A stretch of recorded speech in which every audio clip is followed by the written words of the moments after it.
バーチャル YouTuber キズナアイです。みんな元気？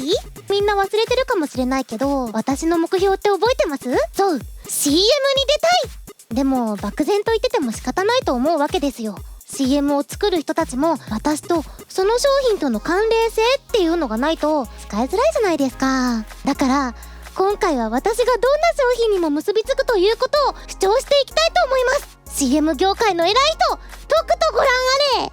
まずはこちら、炭酸ジュース。まあ炭酸ジュースって言ったらキズナアイでしょ。だって見ましたか、私の炭酸ジュース風呂。マンネリ化した炭酸ジュースネタに颯爽と現れた新ネタ。いやーもうキズナアイですね。これは見ましたか？いや、人間の皆さんには真似できませんよね。ペットボトルの中に入れますか？あれは私にしかできない芸です。ということは炭酸ジュースといえばやはりキズナアイなわけですよ。いかがでしょうか？スーパー AI キズナアイ。いやー、スーパー AI って言ったらやっぱりキズナアイですよ。だって私そのものじゃないですか。スーパー AI 少女漫画キズナアイ。いや、少女漫画って言ったら私ですよ。見てください、この少女漫画的見た目。まさにヒロインですよね。漫画にヒロインは欠かせませんから。キズナアイです。最新のスマホキズナアイ。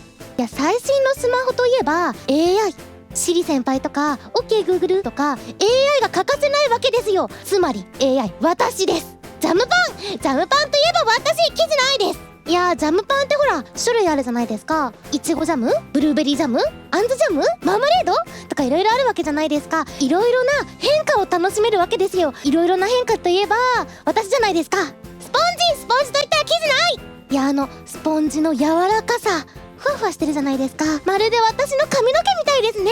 水族館といったらキズナアイ。いろいろな種類の魚がいるじゃないですか。そして綺麗じゃないですか。水綺麗。そしていろいろなあれを楽しめる。そうキズナアイですね。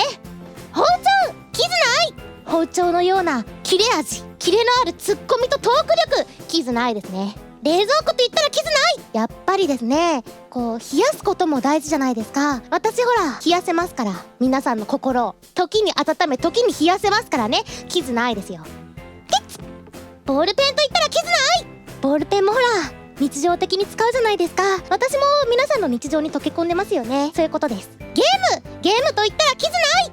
いや、見ましたか？私の素晴らしいゲーム実況の数々。私です。欅坂と言ったらキズナアイ。欅坂ってほら美少女の集団じゃないですか。私も美少女だし、あと欅坂大好きなんですよ。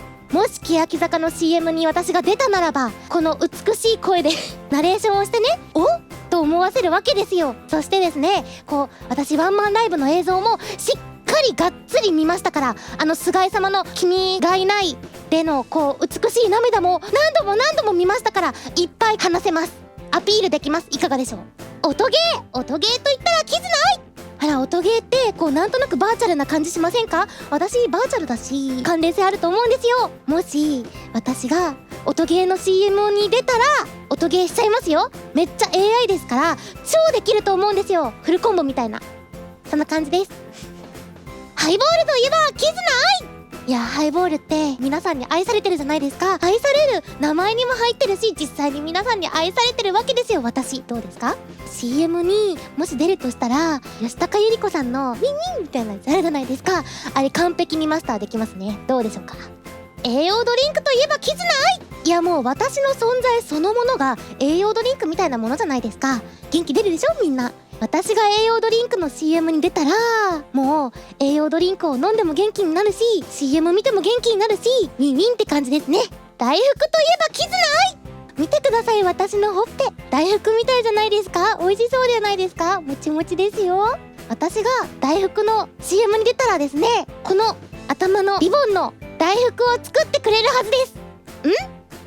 クレジットカードといえばキズナアイですね。クレジットカードってほら最近キャラクターものとか多いじゃないですか。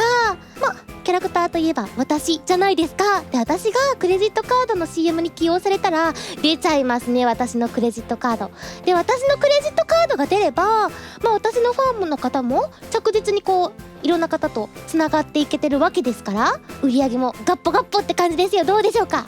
銀行といえばキズナアイ、お金といえば私じゃないですか。金の亡者的なこと言われてますし、そんなことないんですけど、お金イコール銀行、お金イコールキズナアイなので、銀行イコールキズナアイみたいな感じですよね。で、私が銀行の CM に起用されれば、キズナアイの通帳出ちゃいますよね。これなんか CM っていうよりグッズのアピールになってますけど大丈夫ですかね。でもいろいろ出ちゃいますよね。いろいろ出ちゃうとやっぱり皆さんもちろん買ってくれる、作ってくれるでしょうから、ガッポガッポチャリンチャリンなわけですよ。スルメといえばキズナアイ、見てください皆さん、私の髪の毛スルメみたいじゃないですか。スルメもこんな感じですよね。いっぱい足が生えてて似てると思うんですよ、スルメに。私がスルメの CM に起用されれば髪の毛をスルメにします。いかがでしょうか。ガムといえばキズナアイ。ガムってほら噛んでいるとずっと噛んじゃうじゃないですか。味も持続するわけじゃないですか。私も一度見るとハマっちゃって、良さも持続するみたいな。私がガムの CM に起用されたら、ガムのパッケージとかおまけになっちゃいますよ私。そしたらガム売れますよ。どうでしょうか。 YouTube といえばキズナアイ。いやYouTube 好きなことで生きていくってやるじゃないですか。まさに私だと思うんですよ。人間だったり AI とかバーチャルっていう枠にとらわれず好きなことで生きていく、もはやキズナアイ私ですね。で、私が YouTube の CM に出たらですね、バーチャル YouTuber 世界で一応初めてなわけですから、 CM 見た人も YouTube のユーザー増えますし、見てくれてる方も喜びますし、ウィンウィンですよ。どうでしょうか。大本命です。 YouTube さん、 Google さん、どうですか。可愛いでしょ。はい、以上。どうでしょうか。このプレゼン能力、応用力、説得力、今回はほんの一部しかご紹介できなかったんですけど、合わないものがないんですよ、キズナアイって。私ってどんな商品にもハマっちゃうってことはお分かりいただけましたよね。広報や企画の皆さん、企画書を作る準備はできましたね。できましたね。これからもこのプレゼンをやっていきたいと思うので、みんなもこの商品はどうでしょうかっていうのがあったらコメント欄に書いてくださいね。私がどう関連しているかをしっかりとアピール&アドバイスしていきたいと思います。ということで CM のご依頼お待ちしております。キズナアイでした。またねー。